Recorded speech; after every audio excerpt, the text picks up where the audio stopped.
Welcome, Spartans, to Halo TV Plus, part of Evolved, your home for Halo. I'm your host, Oran, and on Halo TV Plus, my guests and I recap Halo's original television show, Halo the Series, and discuss its contents and unique canon within the Silver Timeline. Joining me tonight for Episode 5 of Season 2, Aleria, is Krysta. Welcome to the show. Hello. Hi. It's you. You're back. I'm alive still, I promise. I had to really go searching long and far for you. You have your own journey that you've been doing, and yeah, welcome back to the podcast. Yeah. It's Halo time. It's Halo time. It's always a good time to be a Halo fan. Not really. Well, I liked it. That's what I tell myself. That's what I tell myself when I'm crying alone in bed. Yeah, that's what I tell myself at the end of each TV episode. Just be like, it's so good to be a Halo fan. I love it here. This is what I always dream. I love 343 Industries. Thank you so much. Yeah. I'm interested to hear your take, since we're kind of, we're halfway through the series, kind of later on, it'll be good to kind of see where you fit with everything. I love switching up the hosts every week because I get just someone else's perspective on things, and it's always fun and entertaining. So really looking forward to diving into this episode with you. Hella. If you're a returning listener, you know the story, but if you're just now joining us, Halo TV Plus produces 2 podcast episodes to accompany each Halo the Series episode each week. This is the commentary episode where in a moment Krysta and I will watch Aleria and discuss the events as they unfold on screen. We encourage you to watch along with us. If you haven't watched the episode yet, we recommend that you do so before listening and watching, because we often spoil scenes while they happen and even before they happen. Tomorrow or later in the week, we will release the analysis episode that dives into a little bit more detail into certain scenes, certain characters, and other things that we want to talk about. If you're new to the show in general, Halo TV Plus is part of Evolved that hosts a variety of other Halo-related podcasts, like Podcast Evolved, HCS Pro Talk, Mission Debrief, Builds with Blocks, and Halo Book Club. You can learn more about each of those shows on our website, evolvedhalo.com. We also have another show that's an exclusive Patreon show for our subscribed patrons called I Would Have Been Your Podcast. If you're not a patron, you can learn more about what it means to be a patron over at patreon.com/HaloEvolved. Patrons also receive a variety of other exclusive rewards, such as early episodes, access to our original 18-song soundtrack, unique swag, access to a private Discord channel, and more. Shout out to our subscribers. Thank you guys very much for all that you do for our show and keep us going. Hooray! Hooray! Now, Krysta, last week we had Reach, which I think was arguably the best episode of the season so far. Because stuff is actually finally happening. Yes, because it's been a lot of standing around and talking. Yes, and we finally got some crouching behind rocks and shooting aliens, which is really what we've been always wanting. So, can you guide us through what happened last week before we lead into what's going on this week? Yes. All right, so the Covenant actually are on Reach, and Chief isn't crazy, which is great. Yeah, thank goodness. Amazing. So that's good. Chief and Perez are fighting their way to FleetCom. I like Perez. I do too. It's a nice, because Chief doesn't have Cortana. It's nice to have Chief talk to someone. Chief needs a girl to talk to. You know, she needs a girl. Yeah. She needs a small cutie so he can kind of bounce ideas off of and keep him sane. Yeah. Yes. Yeah. He's cray cray. Just imagine the ending of Halo 4 with Perez and not Cortana. She's blue. She's floating out in space. She's blue. She's whispering. All right. As they're fighting their way to FleetCom, they intercept Riz, Lewis, and Danilo, I think. Danilo? They're adorable, by the way. I love them. Yeah, they're great. They were great. I liked them when they were first introduced and everything. But they die, so yes. Then now they're not alive anymore, so we can't like them anymore. Chief and Riz are reunited with Vanek. Perez is shell-shocked and, having a time, but she regains herself and assists the wounded. I like how Chief just walks away from her when you're in fleet code. He's just like, okay, bye. She's like, is that it? What? Then you're just gonna walk away? He's like, yeah, I'm gonna walk away. I got shit to do. Sorry, is this where I'm supposed to hug you or? It's really funny. It's such a Chief moment. I appreciate it. Keyes has a wonderful speech. Like, great. I was ready to sacrifice myself for Reach after listening to that. Oh, yeah. It was like 2 a.m. when I was watching the episode. I was like, all right, here I go. I'm going to sacrifice myself for Reach. Soren and Halsey escape their holodeck prison, which has been an interesting thing that's been happening. Yeah. It's very Star Trek. Very Star Trek. I feel like it could have... I don't know, I feel like we didn't get enough of that. Like, it just kind of... They just were just there, and then there's a little bit of talking, and then they were just out of it.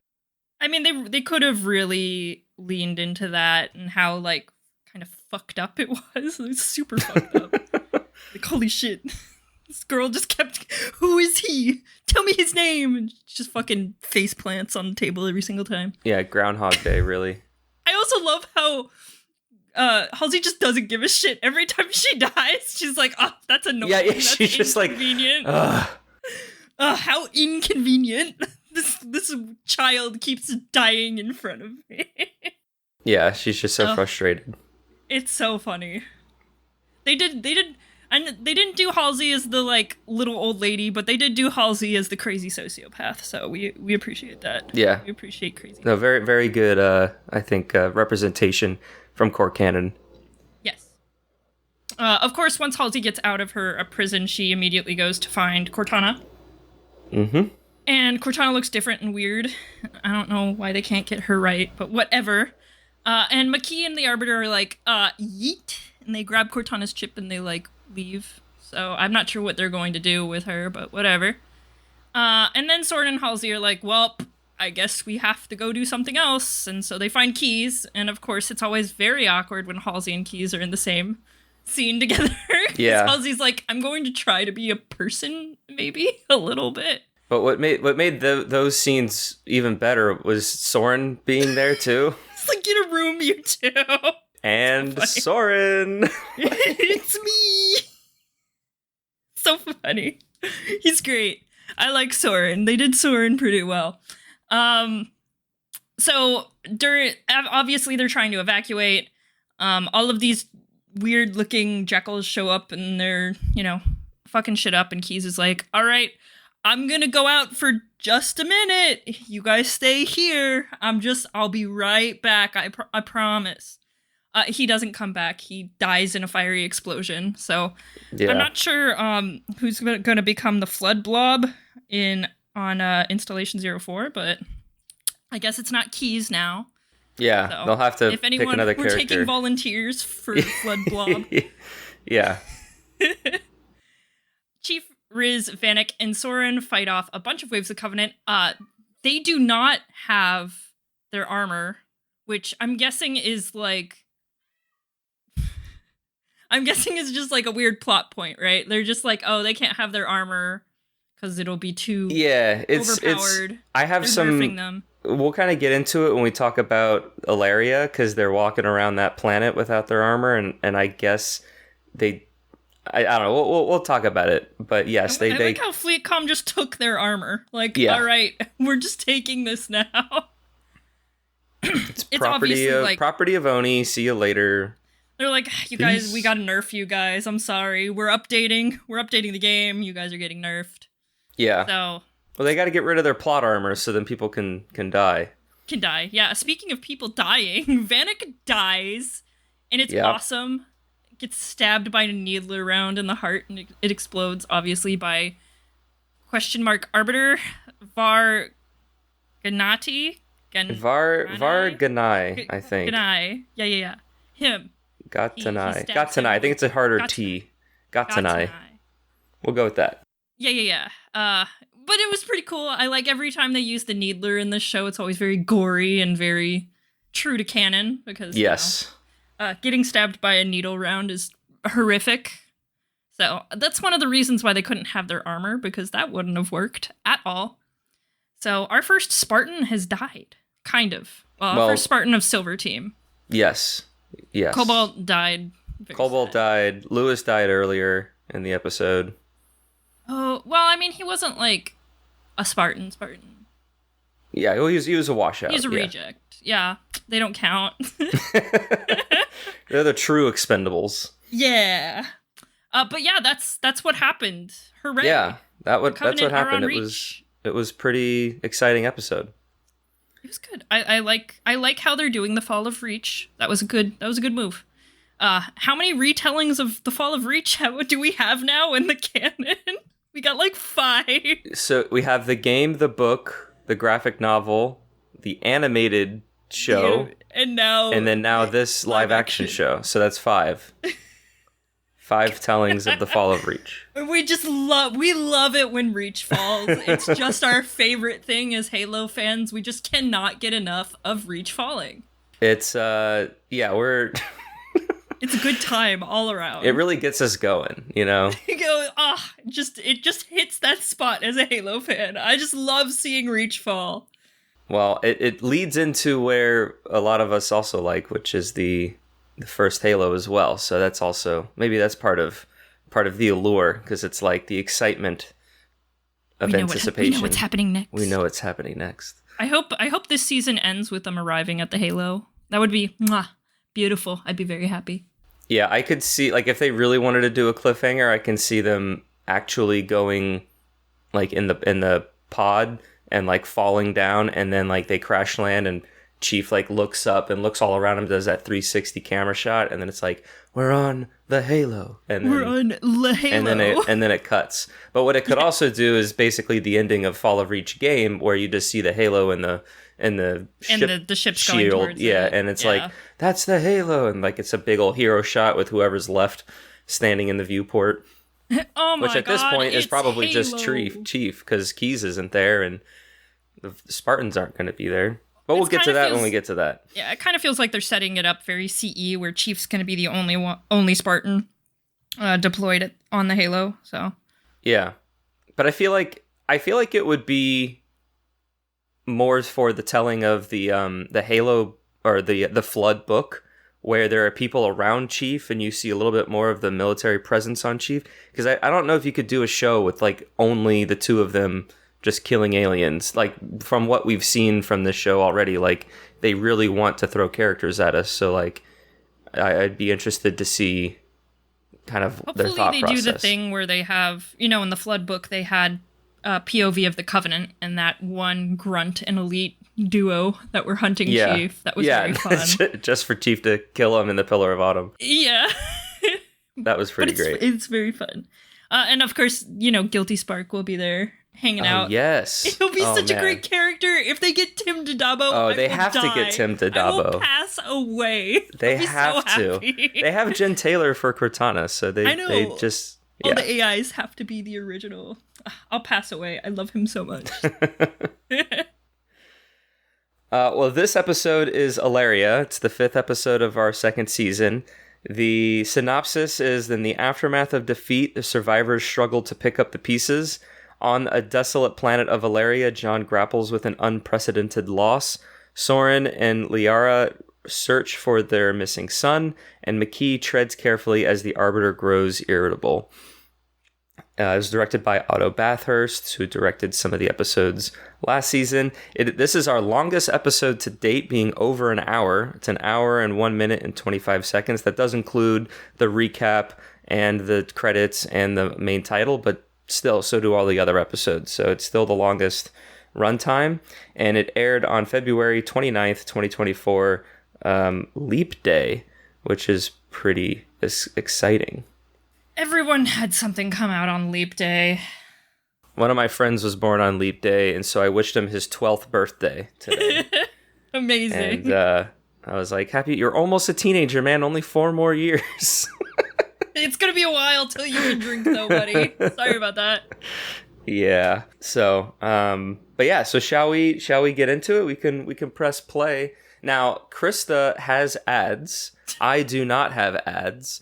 So... Please excuse. I'll tell you what ads are on. You should describe the ads to me so I can, subscribe to whatever they're selling. Yeah. It's the same, like, maybe 10 ads over and over and over and over again. It's I'm having so much fun. I'm just learning the entire scripts of every single ad. Yeah. And I'm sure you can quote whatever TV show they're pushing as well on Paramount Plus. The Knuckles show. The Knuckles show shows up quite a bit. Yeah, I'm so excited for the Knuckles show. It's Sonic, big Sonic fan here. Krysta will interject when she has an ad, and then we will pause, or I will pause. So if you have ads, then you can just probably stay on board. But if you don't have ads, you'll have to pause with me. Actually, yeah, you'll have to pause your show while you listen to the recording. All right, and Krysta's going to be interjecting, so please excuse her ads interjections. I'm not poor. I'm just not paying extra to make the ads go away. It's ridiculous. I hate it. Why am I paying for this service in the first place? Yeah. Well, I don't know. I'm sharing with my family, so that's why I have the Super Supreme. I buy this, they buy Netflix, and someone else has HBO, and another person has Disney. So between the four of us, we have everything we need. I pay for everything by myself. Yeah, well, that just means you're a true adult, Krysta. You're living on your own. I am the adultiest adult right now. It's great. Well, let's go ahead and dive in because we got a long one ahead of us. This will be a good time. So I will count us down, Krysta, if you're ready to press play. I am so ready. 5, 4, 3, 2, 1, play. Hey. All right. And I need to mute the TV because I didn't do that earlier. And we get our recap here. So, Krysta, during our recap, what did you think of Fall of Reach, the episode Reach? It happens. It's good. It's good. Like, I like what they're doing. I obviously, like I said, Fall of Reach, very iconic. So. And so do you kind of like that it was contained in one episode? Because I think some of the major criticism is that it wasn't kind of lengthened into multiple episodes on the internet. I mean, like, the fall is still happening. Like, it's not over. Like, this is just the first emergence of the Covenant on Reach. So, like, so you think there's a possibility of us going back in a later episode? I mean, Chief hasn't left Reach yet. Well, Chiefs, they went to Aleria. Oh. You're right. Did you watch the episode we're about to talk about? No, I did! All right, just checking. Yeah, basically what I'm saying is, so like this was kind of the first contact, and as they leave is kind of when we see that first glassing beam come down. Like, we're going to see that in a moment when we get to it, and presumably we're done with Reach. I mean, I guess later on, like maybe in the Thermopylae episode or something, we could go back, maybe once Chief has his armor and stuff. But the general consensus online that I'm seeing and other people I've been talking to, they kind of wish that there was a little bit more of a conflict on Reach, and we were fighting for, to kind of like what we were fighting for in the game. Like, each mission had its own objective, even though it ultimately falls. I think that was something to be desired from the fan base, to kind of see a little bit more of the fight, even though we know they eventually lose. Yeah. It kind of seems like in the show they kind of just got out real quick. They obviously kind of alluded to that as well. They're like, well, Reach is gonna fall no matter what. Sucks to suck, losers. Yeah. Yeah, well, so we get a little bit of the kind of aftermath here, since we pretty much cut right on Vanek's death at the end of last episode. Yeah.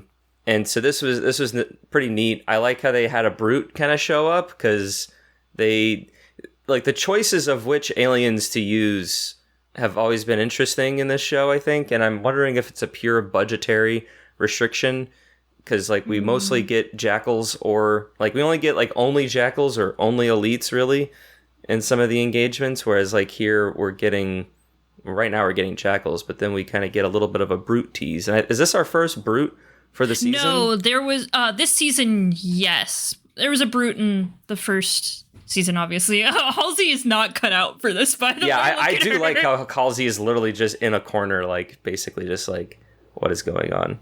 I hate it here. I want to go home. Yeah.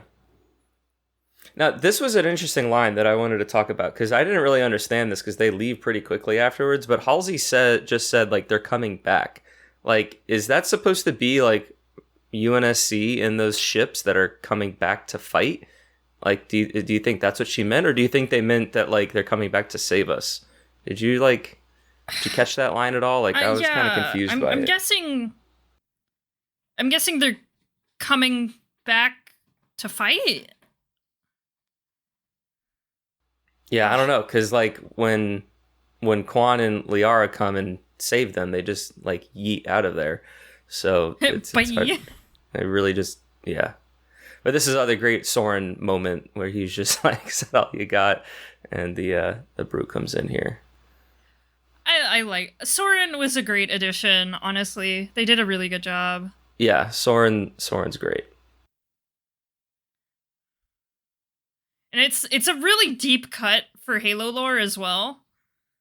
Like Soren is only really talked about in that one Evolutions mini story. Yeah. Way back when. Yeah, Pariah. That was back in like 2004 or something, 2007 maybe. Yeah, like around like Halo 2, Halo 3 came out.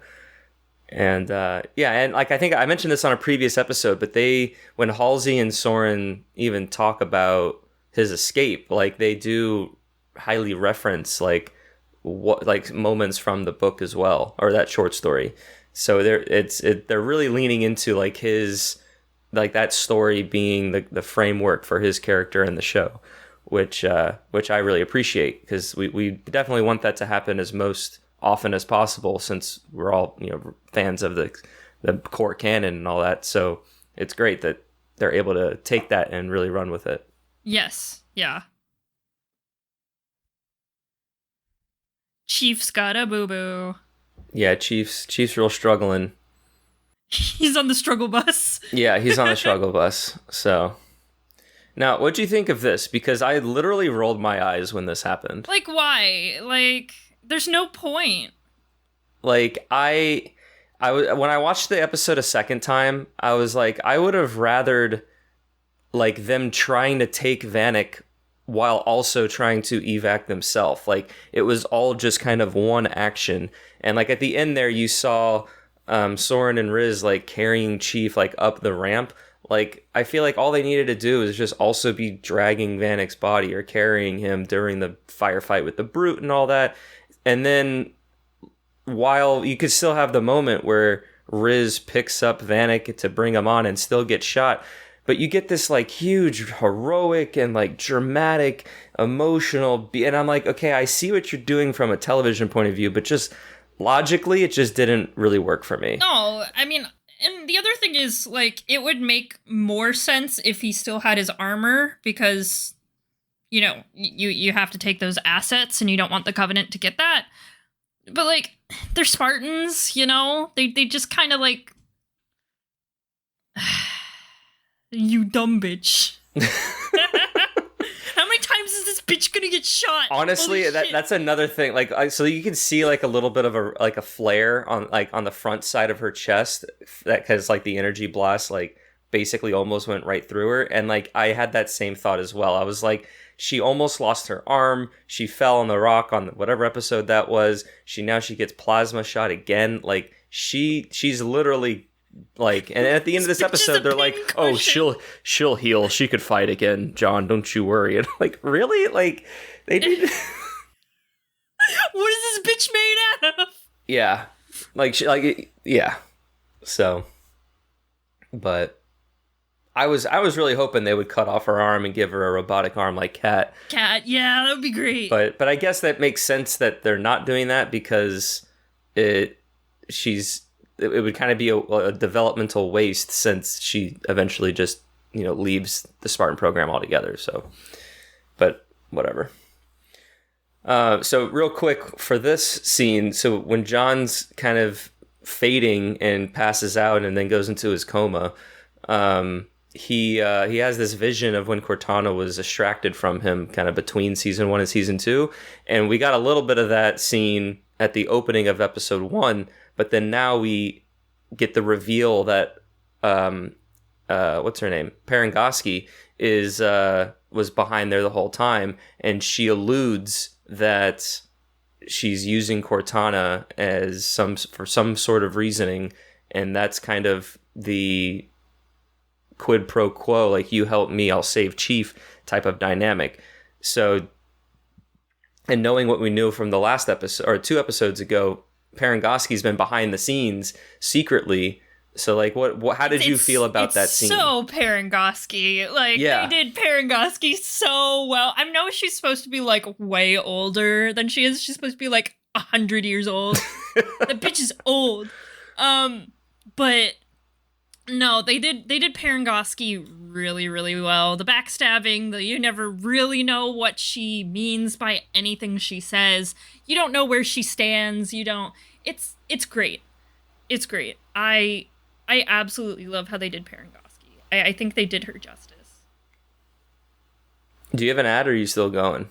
I'm still going. Wow. Strong. I assume there'd be an ad after the title credits. No, there's going to be 3 ad breaks. And then there's always an ad break, like, right before the credits. But, like... No, that probably doesn't mean anything for us. No.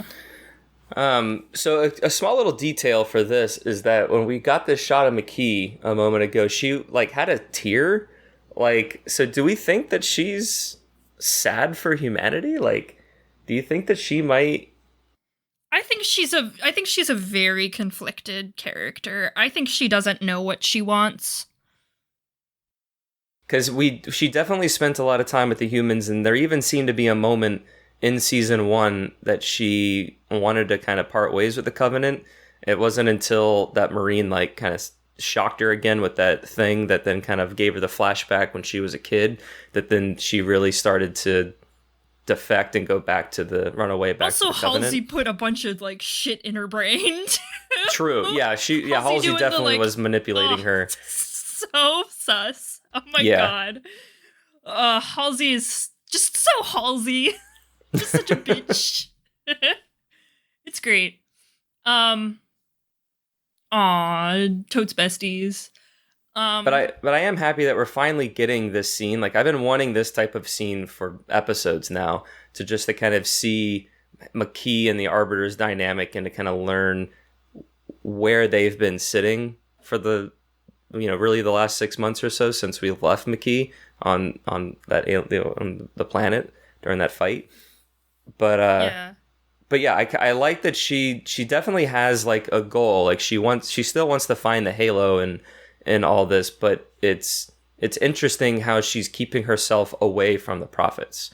Whereas, like, a lot of last season, she was talking with the Prophets and speaking for them at times, whereas the Arbiter is, his mission is to kill Chief, but McKee is telling him to not. Like, I don't know, I like learning more about this dynamic, and I think this is finally a step in that direction to kind of telling us what that is all about. And I'm looking forward to the continual hunt of the Arbiter on Chief now.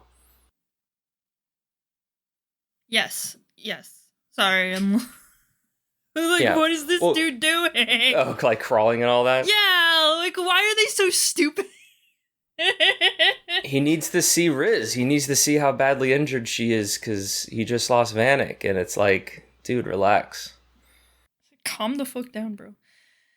But yes, I love how they're bringing more of the Covenant POV into this. Obviously, like, the Arbiter in main canon, the Arbiter is very, very important. So it'll be interesting to see how that kind of pans out in this universe.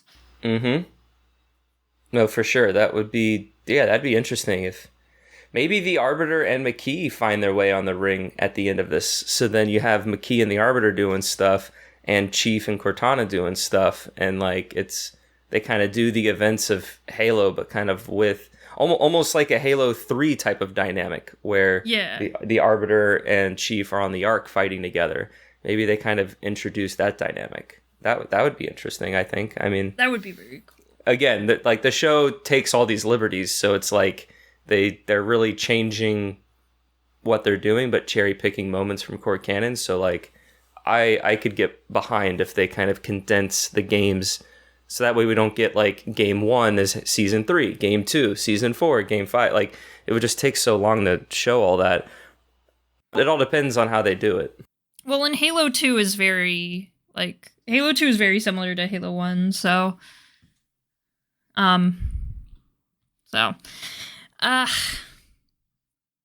it would be interesting if Makee does end up on the ring before Chief, because she's technically a reclaimer, which means that whatever monitor exists on the ring will obviously come to her and be like, "Hey, buddy, hey, let's light the ring and kill everything! Yay!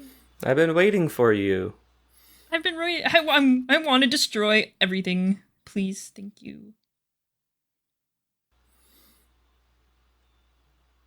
Yeah, I'm just kind of now getting back into the scene, and like, we've been talking over it because it's just more of Chief from season 1 of like, being a bitch. We're a weapon. Like, being a loser. You tricked us. You stole our childhoods, and we get a lot of season 1 Chief this episode, and I think that might be some of the reason why this episode's not as liked. I mean, I think it has a lot of other strong moments, but I was not really a fan of Chief this episode. Yeah, I mean, like, I understand why they brought up the plot point that they were kidnapped and all this kind of shit, but, like, so many of the Spartans, like, find out and just don't give a shit in main canon. Like, they're just like, whatever. Yeah. So, like, Chief being so, like, hung up on this is just kind of weird. It's also interesting to where he's so adamant about being stolen and his childhood being taken from him and his parents grieve and all this kind of stuff. But then he's also still 100% a Spartan. And like at the end, when Riz is like, "No, I'm going to stay and I'm going to live because Kai's missing and Vanek's dead, and like I can see the writing on the wall," like he denies, at least he resists anyway, her choice to do that. It's like, well, you've been just yelling at Halsey for not letting you live and being a killing machine, and now Riz doesn't want to be a killing machine anymore because she's basically broken. Like, I think it's a little conflicting. It is. It's very conflicting. Chief just doesn't know what he wants, which makes watching this kind of confusing in a way, because Chief keeps kind of going back and forth constantly. Yeah. And, like, none of the Spartans end up hating Halsey, really, except, like, Osmond, but Osmond's kind of a special snowflake. But, like, even in the Kilo 5 trilogy, when Fred and everyone are arresting Halsey, they're like, "Ooh, we don't want to arrest our mom. That's kind of weird." But, like, they know what Halsey did. Like, all of them know. At some point, they all kind of learn, especially when Parangoski, like, is crucifying Halsey for it in main canon. But I don't know, because I feel like in main canon, the Spartans are like, we were kidnapped, but we were kidnapped for a greater purpose. That's kind of what Halsey, like, tells them when they first... That's her speech when they first, like, show up. Like, you have been chosen to serve humanity. You're special... Like, all that kind of shit. Oh, no. Look at her. She's like, "Oh my god, there's a woman." Yeah. Who is this? There's a blue woman. This is Chief's girlfriend? Get out of here. It's someone... I was talking... One of my friends is watching season 1 for the first time, and he watched the sex scene, and he's like, "Wow, Cortana's just the cuck queen." Yeah. She's always watching. Always watching, cuck queen. Yeah, this was an interesting scene. I feel like I want more, because this was really just their introduction.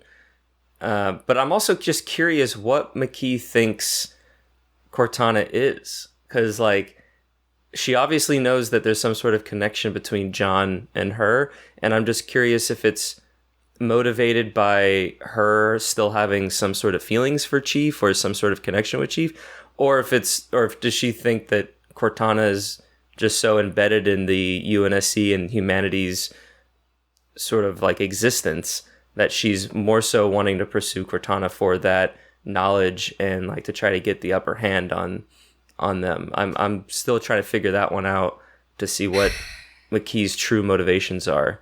Because she's really asserting some dominance right here, and then Cortana's just like, peace. Yeah, well, Cortana, like, I'm not sure Makee really... I think Makee understood, like... Okay, now I'm getting an ad. Makee understood, like, how important Cortana is and how powerful she can be, but I'm not sure Makee really understood that Cortana has, like, a complete will of her own, so she can literally just be like, no, I'm not doing that. What the fuck are you talking about? No. Oh, I'm getting a Subway ad. Delicious. Oh boy. I'm so excited. This Don't make me hungry. I can't eat. Subway. Welcome to Podcast Evolve, sponsored by Mr. Subway. Dude, those footlong cookies are ridiculous. Oh, I saw that. I saw an advertisement for, or like I was driving down the road and it was like, you want your foot-long sides? And I was like, that's a foot-long cookie? Yeah, there's a foot-long cookie, there's a foot-long pretzel, and there's a foot-long churro. Well, a foot-long churro, is it like... It's just a regular churro. Yeah, like, okay, that's not but, like, too I don't know, shocking. it's been, like, all those ads have been really funny. Totally is Knuckles, like, eating a giant Subway sandwich, like, to kind of bridge those two ads together? I guess, yeah. But yeah, I don't think Makee expected Cortana to just be like, I'm not helping you with anything, goodbye. And remember, like, if this is going... Okay, we're back. Alright. He's back. He's back. He's back, baby. If this is going on, like, normal canon, the Covenant have AIs, but they don't have free will like Cortana does. And the Covenant were always very confused by Cortana's existence in main canon. Yeah. Well, because also, like, Cortana is also a smart AI compared to dumb AIs in the UNSC side of things. So, like, the Covenant are more used to things like dumb AIs where they just kind of operate, do what they're told, and they're just pure computing power, much like our technology here in the real world. So, yeah, Makee probably is still doesn't fully understand that. Even John didn't understand that when Cortana first connected with Chief in season 1, like he was like, go away, or like, you know, I think he almost said like, I summon off. You, or like appear, AI off. But yeah, and so like there was still that kind of dynamic of him still trying to understand of who and what Cortana is, and I imagine Makee will go through, like you said, a similar sort of like learning process and understanding. And I mean, like, that kind of lines up with main canon as well, because Cortana was the first of her kind, really. So, I mean, everyone was kind of like, what the fuck is this? Yeah. How do we talk to this thing? It's being sassy. I don't know what to do. Yeah, no, for sure. That's exactly, yeah. So where are we? Okay, Quan. So she's here. Yeah, she's just always like, she's just there, like all the time. And I'll get in this later in the episode, but it's just like it's almost like the writers like, we need to give Quan something to do this episode. So they like write this whole thing about death, that she, you know, needs to respect the dead and wants to bury the dead and all this. And John, I mean, I kind of like that there is a dichotomy between there to where like Quan wants to do one thing and John doesn't want to do that one thing. So then it creates this tension. But at the core of the tension, though, I just feel like it's not something really we should be spending time worrying about. Like, okay, you want to bury him. Everything else going on. Yeah, exactly. Yeah, it's like, okay, yeah, I see the tension dynamic, but like you could be fighting about almost any other thing and it would be more interesting. Why is Soren's wife something like straight out of Hunger Games, by the way? Dude. Like, why? Like, all of her outfits, like, how she looks, it's so weird. I called that out on on it was I think it was the second episode, Sword, after Soren gets abducted, and like she's like in her high heels with her slim dress, her platinum hair, and she's like walking down the hangar bay, and there's all these just scrubs all around, and people like dirty pirates, and she's like, "Where's Soren?" And I'm like, "Dude, you are just asking to get like kidnapped right now, because like you are not, yeah, like you said, the Hunger Games, like." So I kind of, but that being said, though, I think she makes a really great transformation this episode to where she is kind of putting that behind her in a sense, and she takes off her wig, and you see her, straggly black hair, and she's a little more rustic and things, and a little more scavenger like, and I think that's a good sort of arc for this episode, and I'm curious to see kind of where that continues, especially with what we learn with this Kessler storyline at the end of the episode. Yeah. No, she's not a bad character, but she's just been very out of place like this entire time. Like since season 1, it's just been like every time she's on screen, it's like, who the fuck is she? Yeah, why is she dressed like that all the time? She is being a little forced to kind of be with us. Or like same thing with like Kwan, that like you kind of just get a sense that like, oh, she's on screen because she needs to be on screen for whatever story that they're trying to tell that we'll eventually get down the road, or maybe we won't get, or whatever. There just seems to be some sort of forced cutaway to these characters, and they're just not quite up to the par that they've done with like a Soren or a Halsey whenever we cut away from the Master Chief and Silver Team. It's one of those, it's like when you read a book and it has a bunch of different POVs, and you have the POV that you hate of the one character you don't give a shit about, and so you read that chapter really quickly to get to the next POV. That is exactly every time they cut to them. I'm like, I don't give two shits what are going on with these two. I mean, like, Kwan, like, she has the, like, weird portal shit going on at the end of season 1, but like, they haven't really talked about it since, and... Yeah, they do acknowledge it very, very briefly and very abstractly at the end of this episode, which, again, like I've been saying it this whole season so far on our podcast, like I want to care about Kwan, but they just won't tell me what I need to know to care about her. She's just an assassin now, and she just is there. There to save the day. She shows up to save Liara from Soren's people, and then she shows up again to save the Spartans from Reach. It's like, okay, she's just Gandalf at this point, but I don't care about her like I do Gandalf. No, she's not interesting right now. She was like, she had an interesting character arc, I think, in season 1, and there was a lot going on. I mean, like, it was okay. Like, her and like the scenes with her and Soren and like them bickering and stuff, I thought were pretty funny. In season 1.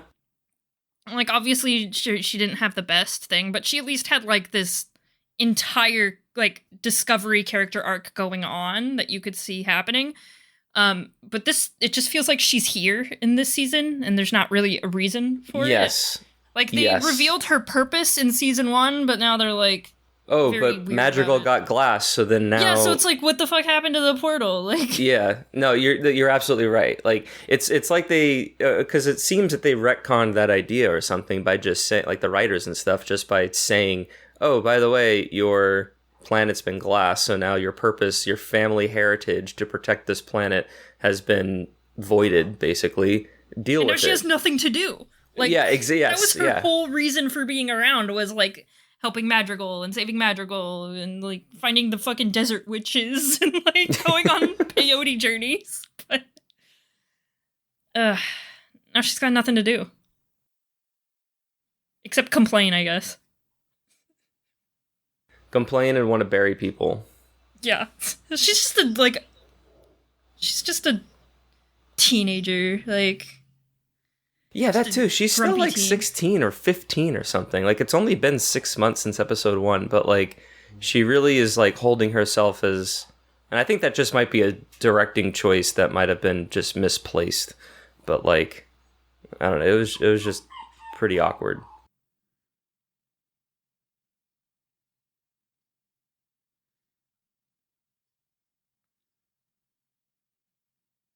All right, so where are we? We're on a bus or something to the silo, and yeah, this is where kind of like Soren's, I guess, trying to make light of what's going on and try to enjoy the moments that he has, I guess, but like Liara's just completely not having it. She misses her son.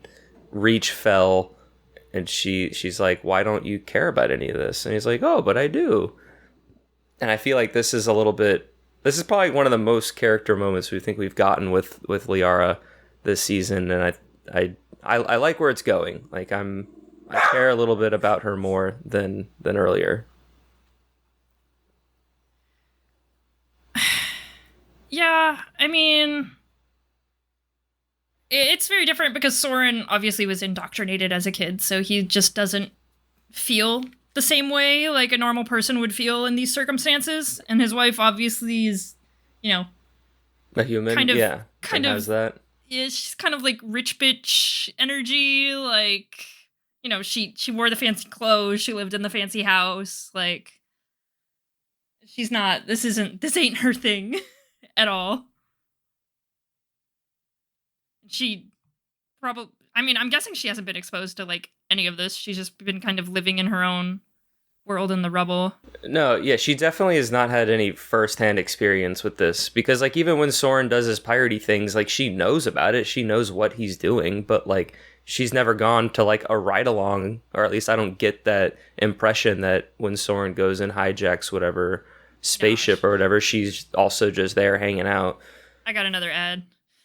Yeah. Also just to like, just as a woman, like the kind of wig she had on is the kind of wig you would like glue down. So her just like taking off the wig is not something that would have ever made sense. Like, just saying. I can't tell if it's me knowing that it was a wig, but like when I just watched it now and when I watched it the second time for the show, like you can see the lace. I feel like I like saw it a little bit more clearly, and I was just like, oh, it was like pre-detached, like removed, like they didn't glue it down, or so then it can more easily. What you do with off. Wigs like that is you glue the lace down and you kind of like put a little concealer over it, and it kind of blends the hairline. But like, you can't just rip those wigs off.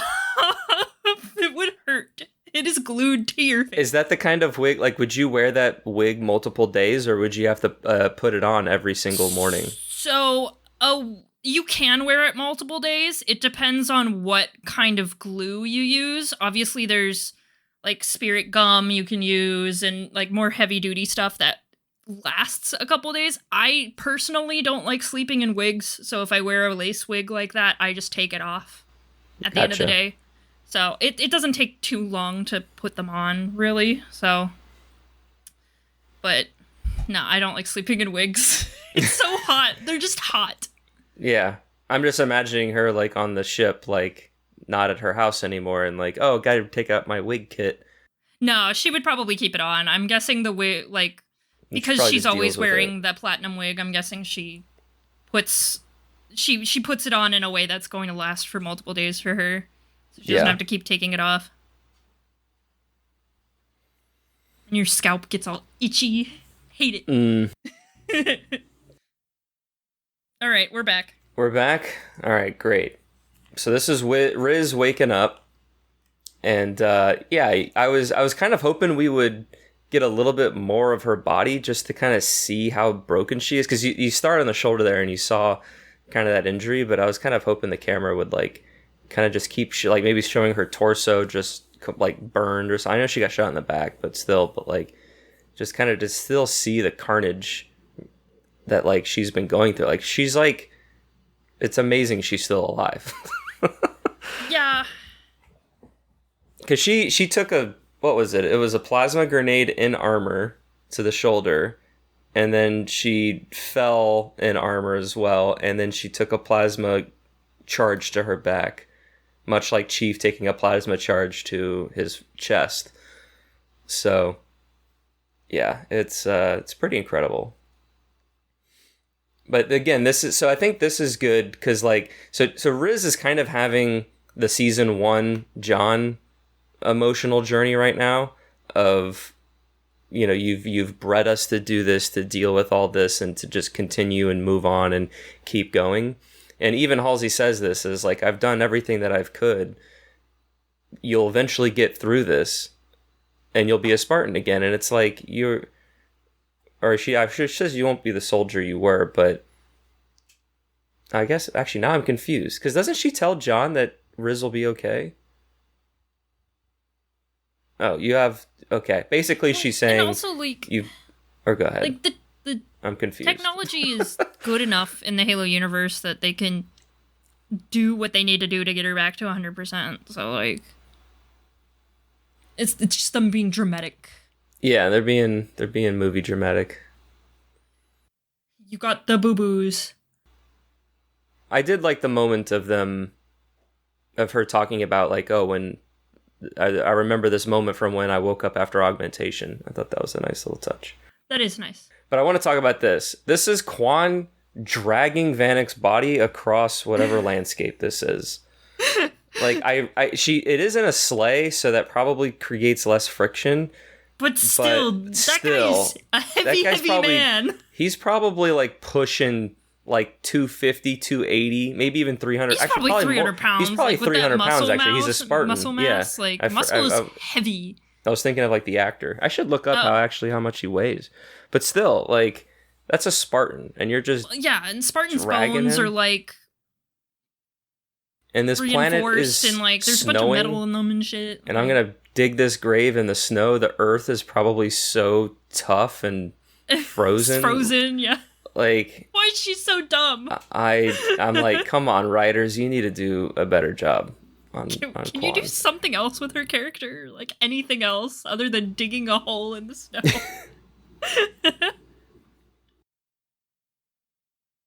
I like how the blanket looks like one of those moving blankets.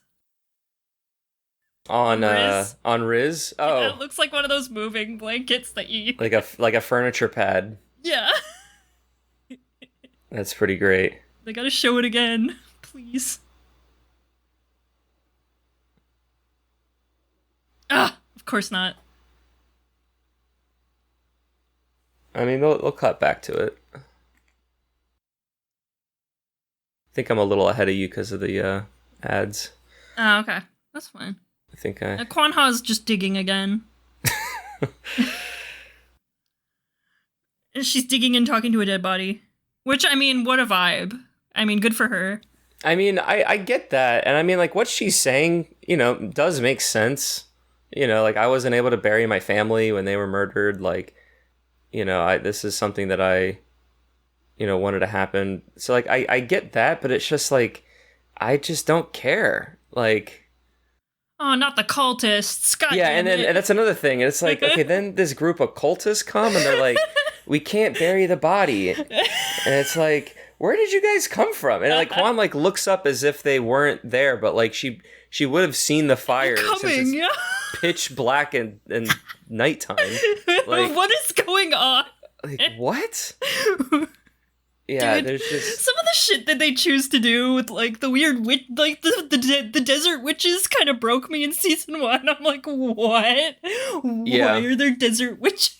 and we get more snow witches this episode. Yeah, there's just why are there witches in Halo? I don't know, man. Yeah, this is. And here's just, again, more of John. Like, this is more season 1 John. And it's like, no, season 1 John did what season 1 John did. Like, now I want season 2 John. All right? I want him to want to... less of a baby? Like, seriously. Like, move on.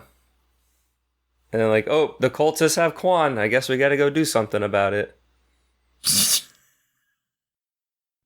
Look at him, he's like, ah, shit, here we go again. Quan's being kidnapped by weird people again. And he's like, we're not finished yet. I'm like, okay, great. Why is he just able to walk in the circle, by the way? Like, he just walked through the cultists? Yeah. He snuck up on him. Yeah, this This is just so much.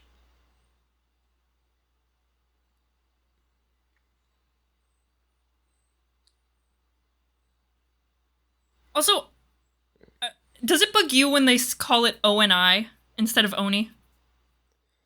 It bugs me so much. It bugs you? It doesn't bug me. I mean, yeah, I don't know why they wouldn't just say Oni, but I mean, like, a lot of governmental positions and military, like, lingo, you do say the letters for certain things. So, I mean, I kind of give it a pass, season 1, I think they consistently called it Oni.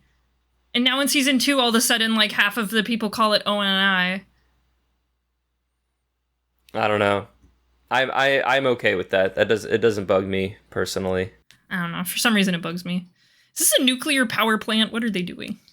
Yeah, I don't know what this used to be. Or I get what did Soren say? He said this was like a mining planet. So maybe this is like a big mine. That's a weird. I guess maybe facility? But it does look like some sort of or something like that. Like, yeah, I don't know. I don't want to even pretend I know what. Like, yeah, this looks like a cooling stack. That totally looks like a cooling stack for a nuclear power plant. I mean, it maybe at one time, and then now it's obviously been in disarray for so long, and it's pretty amazing that they have power. But yeah, this probably was something. But it's also like that. It's in the middle of whatever plains that they're, part of the region of this planet that they're in. But well, I mean, honestly, it's probably a good idea not to put nuclear power plants by really close to cities. In a world that there's a lot of war and explosions and shit, so. Yeah, I don't know. I like her better with black hair, by the way. It looks nice. No, she looks more like a person. like a person. Yeah, exactly. She looks like Winona Ryder from Stranger Things, like just always like big-eyed and scared all the time. Like, where's my son? That's pretty good. That's a good comparison.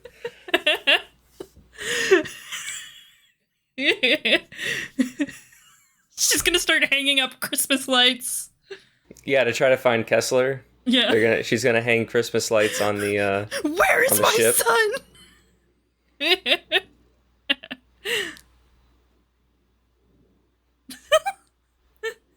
Amazing. They're going to the Upside Down. Yeah, that's actually where this little house is. It's dark. Like it's all the snow and stuff. Like, that's not snow. It's whatever flakes the particle or whatever. upside down stuff. Yeah. But I do like I don't know this. I like these moments, but I just kind of wish we didn't need to see them. Like, if that makes any sense. Like, I don't like it. I feel like the scene and like the dialogue and what is going on is like just so kind of well made, but I felt myself being just a little impatient to being like, okay, I want to move. Next. I want to move the Halo story before we move on from, kidnapped children story, which strangely enough is also Halo, but like in this context. It's like we already did the kidnapped children thing like all season 1. Well, let me ask you this, since I don't really know what to say for this scene. Do you think Kessler has a bigger importance that will be sort of revealed later on? Do you think, because like Halsey kind of alluded to that like since he's the son of a Spartan, like he could have some special powers, or not like mystic powers, but Spartan powers or something. Do you think he, I don't know, has a purpose later in the story somewhere? I don't know. I mean, he's been very obsessed with, maybe if they introduce the Spartan 3 program at some point, he could do that, because we're like, the Spartan 3 program was orphans and other kids that just, volunteered to do it. So maybe he grows up and joins. Yeah, that would also bring, what's his face, Anders back as well, because he's the one who ran the Spartan 3 program. Not Halsey. Oh, Ackerson. Ackerson, sorry. And yeah, Anders is... That's from Halo Wars, I think. Anders? Yeah. Yeah, well, I think that's where the show is going, is into the Spartan 3 program. And I think we get that tease at the end of this episode, which we could talk about probably in the analysis episode. But yeah, I mean, yeah, he'd have to grow up a little bit to kind of fulfill that, but that's definitely a possibility. Because I mean, even Kessler was wearing the Spartan helmet, so he does have some sort of fascination for the Spartan program or Master Chief, or just the fact that he knows that his dad Soren used to be a Spartan. So like Kessler has a certain level of a bond or interest into becoming, or just the idea of Spartans. Yeah. Well, because Kessler's probably like, what, 8 or something? And I think the Spartan I think they say he's like 10. Oh, the Spartan 3s were deployed at like 13, so... Oh. Yeah, the Spartan 3s were like 13 to 15. They were very, very young. Yeah, that's right. You don't think about that when you play Halo Reach, and it's like, oh yeah, Carter's like 13, like 15 or something like that. And like all of Noble Team are just teenagers.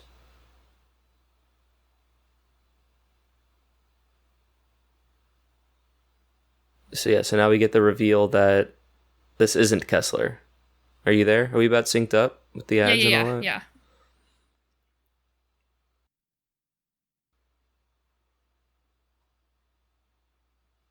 So, but I guess, that your Spartan 3 theory actually could check out, because if the UNSC or ONI are the people that took Kessler off that other ship, or that transport, then yeah, maybe they're doing something to him. Yeah, I didn't think about that. Yeah, and that would give us a reason to care about the Spartan 3s.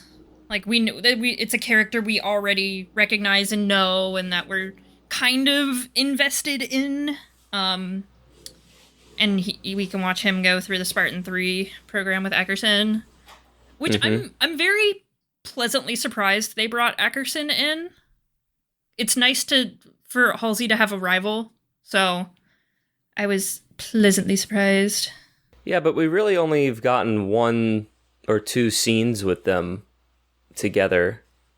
I mean, he did lock her in a holodeck to torment her, so we kind of know what their relationship is. Right, but I just mean that, like, I think it'd be better to see them a little bit more, like, throwing blows at each other kind of throughout, instead of that kind of one moment where she's locked in the holodeck and then there's some dialogue exchange, and then Halsey kind of throws back his words at him when he brings up his daughter or his sister Julia. But I mean, like, technically in Dr. Halsey's journal and stuff like that, like, Halsey and Ackerson never, like, came to blows face to face. They just, like, sabotaged each other digitally. Oh, like, okay. Made Cortana go in and, like, mess with his files. Yeah, that's like changed. That was their relationship. It wasn't like they were meeting, like, they saw each other and they were screaming at each other. Like, gotcha. They were they're scientists. So I guess it could be, that could be an interesting sort of pathway that they can do if Halsey starts doing some digital sabotage, like maybe in the next couple of episodes when we learn a little bit more of, like, what Onyx is and all that kind of stuff. That would be great. Oh, God, how are they going to explain what a Dyson sphere is? David said the same thing when we were talking on last episode about Reach and just different things. He said the same thing. Well, it's for a normie, it's a hard concept to kind of wrap your head around. Yeah, it's hard sci-fi for sure. So we'll see. That would be very, very interesting, though. I would be very happy to have, like, a Kilo 5 trilogy, Halsey, like, upset and stuck in the Dyson sphere with a couple Spartans. Now, does that mean we get Kurt? Please, I love Kurt. I think I have a theory of Kurt that I'll get to later in the episode, or maybe on our analysis episode. But I do want to touch on this scene that's kind of wrapping up, and it's Vanek's actual funeral. And for everything that we've already said about what we're doing with this plot thread, I do like this actual funeral scene, because you have Halsey's eulogy and John's eulogy, and I think the two really show the kind of character that they are, and the kind of persona they're trying to put out to the world. Because Halsey is like really factual of like, yes, this is Vanek. He came from this planet. His parents would be proud of him and all that. And that's just who Halsey kind of is when she defends her Spartan program and her Spartans. And John's like, no, Vanek's family mourned him when they saw him die at 6 years old. And Vanek's been a soldier and he's been doing this and we're his family. And like, he fought for the UNSC and all that. And to kind of, they're both technically right. And I think it's a good relationship or I guess dichotomy between the two sort of ways you can be reverent. And I think it just was, I don't know, I really liked that moment in this scene. It is very telling of like Halsey's humanity, because Halsey is not like, Halsey obviously does have some human emotions, and you know, as you delve deeper into her character in the main canon, she does have regrets, and she thinks about her, you know, late lover and her late daughter, and everyone she knows has died. But you know, in her core, Halsey is just almost pure logic. She's very much like a human AI in so many ways. Yeah, it's and that's even continues in this scene, to where she's telling John that like, you need to focus on the ring, and that the power that you have needs to be channeled into finding out what the artifacts are, how your birthright has like led you here. What does it mean to be a blessed one or a reclaimer? Like, those are the answers that you should be answering, or those are the questions you should be answering, instead of going out on a revenge mission for Ackerson and Parangoski because they, you know, gaslit you and are responsible for Reach. So yeah, it's I'm glad how they're characterizing Halsey, because it's pretty true.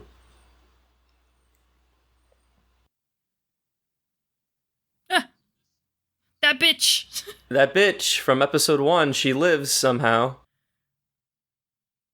I am the Lorax, I speak for the trees. Yeah. So this is interesting. I'm definitely intrigued on what's going on. So this character, this woman, speaks for all planets, and so she's speaking for Madrigal, and basically saying that you know, she's in pain and that it's hurting and that Quan didn't protect Madrigal and all this kind of stuff. And it's like, what was Quan supposed to do, though?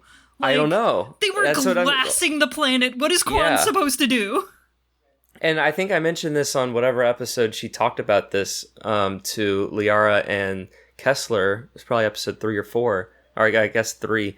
And it's like, you know, I failed what my generation has been protecting, and it's Madrigal. And it's like, okay, I get that you feel guilt there, but also it was the Covenant. And so I'm curious to see how Quan would find closure and forgive herself for the fact that the Covenant glassed Madrigal. But also, what's going on? Like, we don't know what this monster is. This psychic, mystic witch lady says that the monster is there again. Like, it's... What is just this more stupid monster shit? I'm like, yeah, and what are these markings? Like, I've tried pausing and looking at, and like, I don't recognize like a star. Any of those. It looked very much like the star map shown in at the end of season 1 is what I saw when I see it. Just like the dots and the connected find the lines.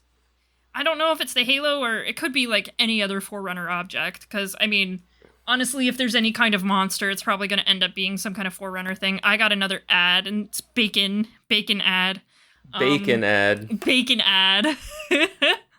But, I mean, a monster could equal Covenant or Flood or just...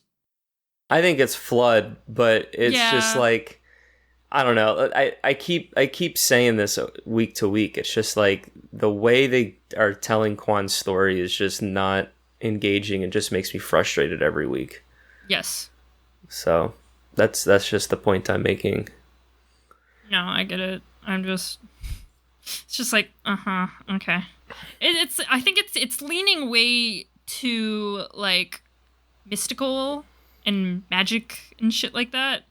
And I know in some regards, like, Forerunner technology is very magical because it's like such high sci-fi that, you know, really high sci-fi just basically becomes fantasy at some point. Yeah. But it's a little too, like, you know, like witches and shit like that. Ugh.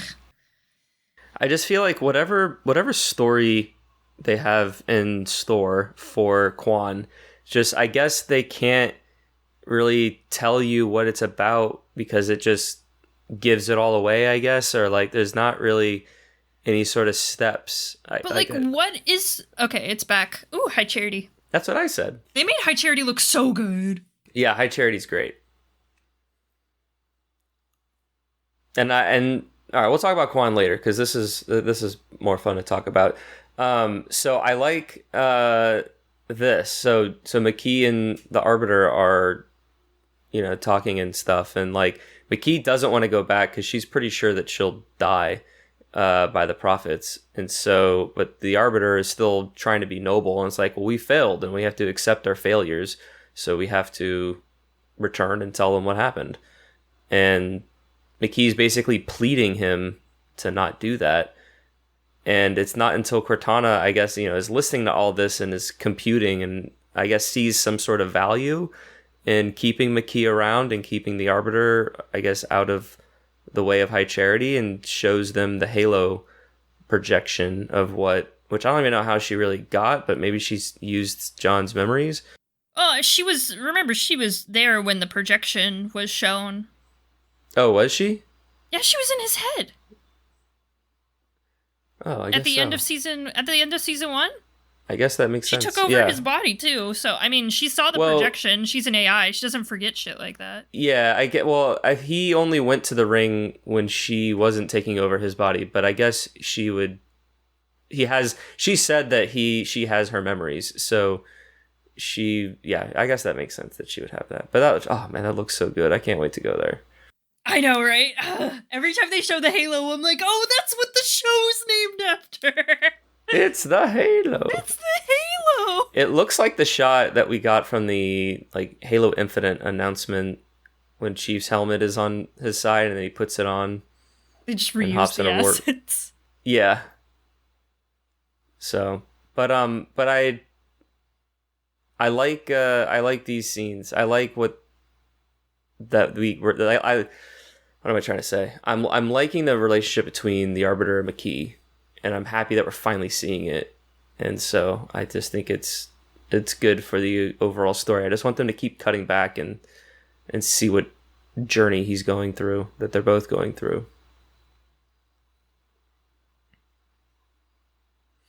It's very, like, a little, like, heretical, what they're doing. It's kind of starting to allude to that kind of plot line in Halo. You know, like, not obeying the prophets anymore and just kind of going out and doing your own thing. And obviously that doesn't lead to anything good, but... No. Yeah, that's a face. Oh, what a bitch. Dude, why can't they get Cortana right? Like, I don't know why they can't just take, like, Halo 4 or Halo 3 Cortana, take her right from the fucking game and put her in the... Well, I feel like they took... Well, I mean...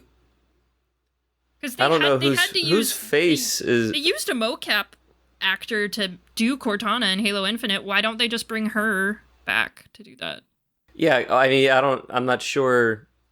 I mean, I feel like this Cortana in Season 2 looks the closest to the weapon from Infinite.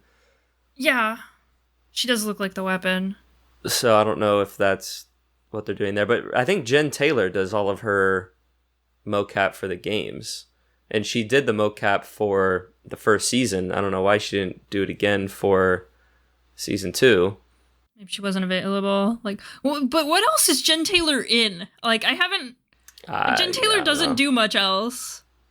She's adorable, by the way. I met her at Tampa Bay Comic-Con. She's just adorable. Yeah, I met her at Outpost Discovery. Her and Steve Downs. Yeah, I met her smile, dude. It makes me smile every time I see her. She's super bubbly and happy, and her and Steve Downs were right next to each other, just vibing. It was a good time to watch them. Yeah, that was good. I met Barbiter as well. That was interesting. Yeah. Totally different convention, but I got my helmet is now signed by all three of them. Nice. It's my sacred icon. What is she doing? Yeah, this scene, I was like, so she's intimidating him, obviously, and it's like, but I don't know, like, for me, the guy told them what they wanted to know, but it just turned out that it wasn't Kessler. So it's like, do you need to get all high and mighty and barb wire a blunt object and, like, threaten to, like, this felt like The Walking Dead to me, you know? It feels like she watched, like, a TV show and she's just trying to, like, oh, this is what they did in the TV show, so maybe I'll look tough if I do it. Yeah, Negan's my favorite character, so I'm gonna channel him. That's what it felt like to me. I stopped watching Walking Dead so long ago. I never even got to Negan.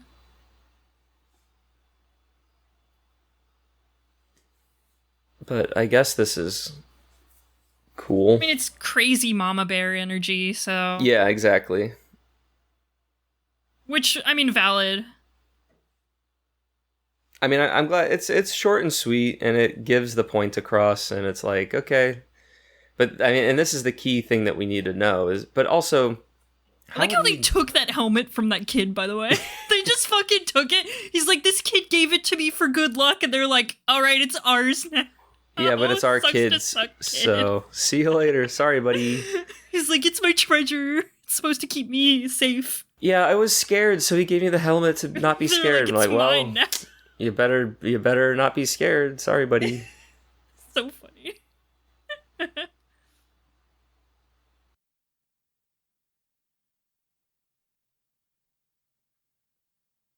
So I wonder if we're gonna see Riz again, or if she's just exiting the story by staying at this planet. She's probably gonna be a Deus Ex Machina at some point and just show up and save everyone.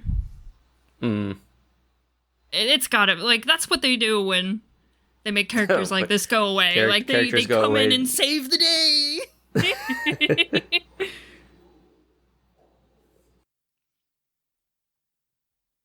But yeah, but like I said earlier, like, this scene just feels, at least when I was watching it, like, it just feels out of place compared to what he's been saying for the rest of the episode. Whereas Riz is being more true because she talks to Halsey and is like, you bred us to be machines and we didn't have humanity and all that. And now, you know, Vanek's dead, Keyes is dead. I'm going to stay here and live. And, like, I don't know, to me, like, I think it's a nice conclusion to Riz's arc that she's had this season, with dealing with her pain and talking with Lewis and trying to find out what she can do and still get fulfillment without being a Spartan. Like, she's using, like, a crutch now. Like, leave her alone. Yeah. I wonder if it's going to be like a Linda situation where she's really, really injured and then eventually... How does Linda... Linda was in stasis for a long, long time. Yeah, she, like, goes into a cryopod or something. Mm-hmm. And, like, Halsey, like, runs... She, like, jumps for a round and eventually goes to Glasslands, right? So Linda was on the Pillar of Autumn.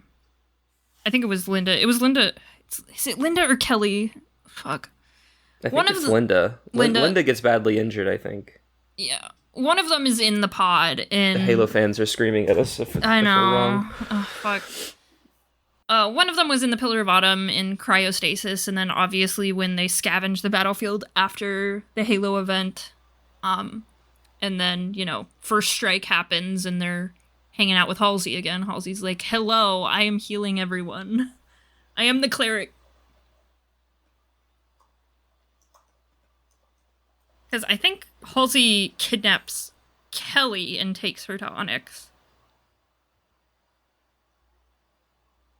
And Oni gets very ingy.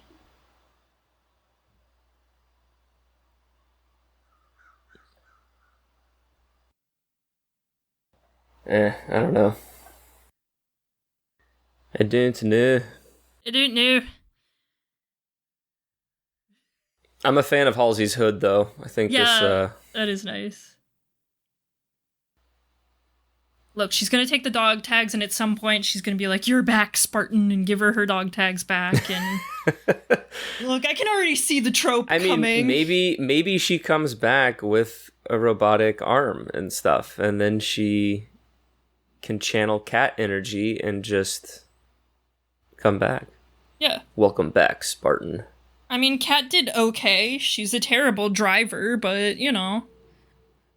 There's that bitch. There she is. She's got her fucking armor. The only one with armor now. I like the finish his fight poster in the back. That was pretty good. And so here we go. Camp Curtahy. We get some Ackerson. And then Kai puts on her helmet. We see the reflection of her helmet.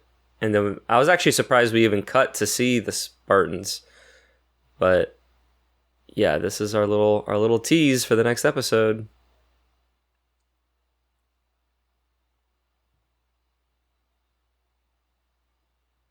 Wait, aren't those Spartan 3s? Yeah. Yeah. Yeah, is this the first time you watched this episode? I swear. Yes. All right, now I got another ad. There's teddy bears. All right, well, I'm just going to play since it's the credits. Yeah, that's the end. Yeah, because their armor is not... No, it's not. I don't know what kind of armor it is, and I'm not really an armor expert in the core canon. It is the Spartan 3 armor, like on the cover of the books and stuff, because they have the armor that's like camo. It's like SBI, camo. Right? I think so.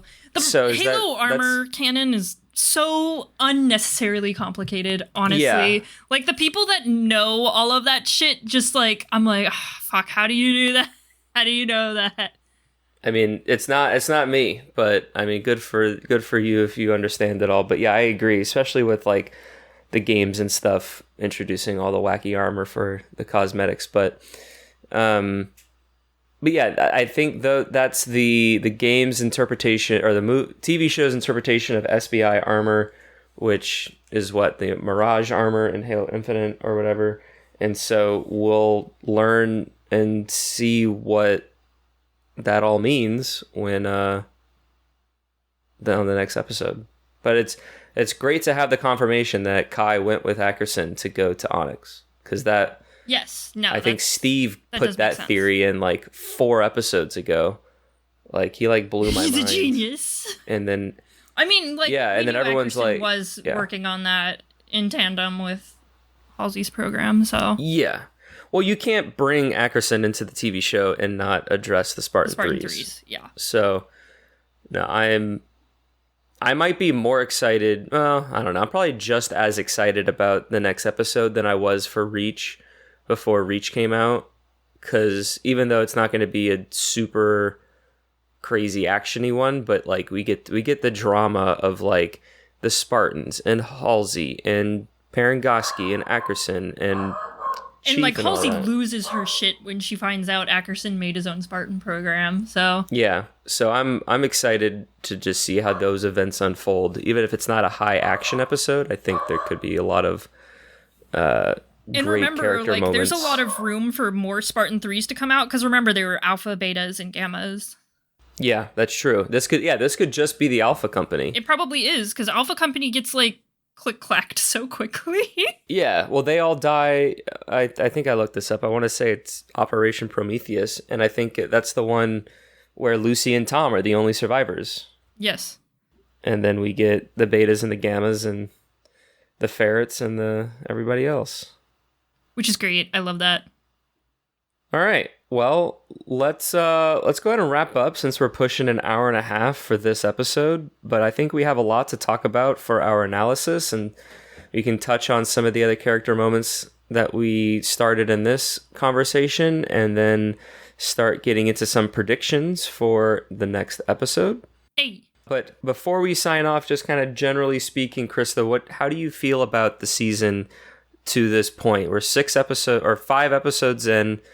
You know, if you want to compare the first 5 episodes of season 1 to the first 5 episodes of season 2, or just the general tone, kind of how are you feeling week to week and kind of what we're getting this season? It's okay. Like, I have a bit of, like, I either really like something that happens in a Halo TV show or I really hate it. Like, there's not really an in-between. It's just like, ugh. It's like all yes and all no. So, I mean, they're doing a thing. Like, yeah, I do like certain things that they're doing. Obviously, like a lot of different deep lore nods to stuff that was never even in the main canon games and stuff like that. It is nice that they're kind of introducing all of that stuff to a new audience. You could be like, well, this character is in like the regular timeline. Like, here's the lore that you can look into and learn about. It's so cool. I have this meme, and it's that meme where it's like the guy at the party standing in the corner, and it's like they probably don't know ... Yep. Meme. I have it. They probably don't know I've read all the Halo books. That's me in public, like everywhere I go. So yeah, I there's a lot. Like, I'm glad they're using a lot of the lore that they had and mixing it in. Some of the new shit doesn't make any sense, and it's kind of like, why is this here? You know, with some of the characters, but overall, it's entertaining to watch. Sometimes you have to, like, be like, I can't think of this as Halo, this is just a cool TV show that I'm watching. Well, great. Well, we'll see kind of how the rest of the season fares out. Your sort of critique of season 2, I feel like, is kind of my critique of season 1, to where it was all around like a 50% up, 50% down of things that I liked, and there really wasn't a lot of in between. And I would say that I'm kind of enjoying season 2 a little bit more than that, but I'm glad that you're sticking through and you're watching and participating in the conversation. And like I said at the beginning of the show, I love interviewing a bunch of different people because I get to kind of get everybody's different opinions and viewpoints and perspectives on this show, since it's not divisive, but it there's a lot of feelings and opinions that people have on the show. It's not a love-hate relationship. Yeah, the there's a lot to explore. Yeah. So it's great. It makes for some good podcasting content, I think. Well, I think we'll finish it up there. To the listeners, thank you so much for joining us for another episode of Halo TV Plus. Krysta, thank you so much for joining me on the commentary episode. Of course. Halo the series premieres exclusively on Paramount Plus every Thursday. If you're interested, Paramount Plus also produces a Halo after show segment called Halo Declassifieds, and it releases each week alongside each episode. This week, for Aleria, Sydney interviews Natasha Kolzak and Bokeem Woodbine. That's Riz and Soren, respectively. There are also featurettes about the Arbiter. You have Kiki talking about Core Canon Arbiter and kind of their relationship with the Covenant, and then talks a little bit about our Arbiter in the show. The designers talk about creating Aleria, and there's another interview or featurette with Vanek and kind of talking about his death and all of that. So definitely check that out. It's pretty interesting. Like I mentioned at the top of the show, you can find every episode to all of Evolve's shows that it produces on the website, evolvedhalo.com. Also, don't forget to check out Podcast Evolved on social media. We have Facebook, X, Instagram, YouTube, and TikTok. Once again, another special shout out to all of our patrons for their continued support for Evolved, and to help make all of our shows possible, head over to patreon.com/HaloEvolved to learn more. If you like our show, rate us and leave us a review. Greatly appreciate all the feedback we've received from our shows. We've actually had some people talk about our show on Reddit, and it's good to see the feedback. Oh my god, there. Not Reddit. Eden has advertised their show out there. Some people are looking for TV or podcasts that cover the TV show, and we've gotten some mixed responses from Reddit, but it's good trying to incorporate some of that feedback into the show. So thank you guys for giving us your opinions. If you're a listener to the show and you want to reach out to us directly, you can email us at podcastevolved@gmail.com or give us a voicemail on our Google phone number 205-EVOLVED, which is 205-386-5833. Share any sort of opinions you have about the show, any predictions that you have, and maybe we'll feature it on a future episode. And with that, I've been your host, Oran, and until next time, everybody, evolve! Evolve! Haven't said that in a while.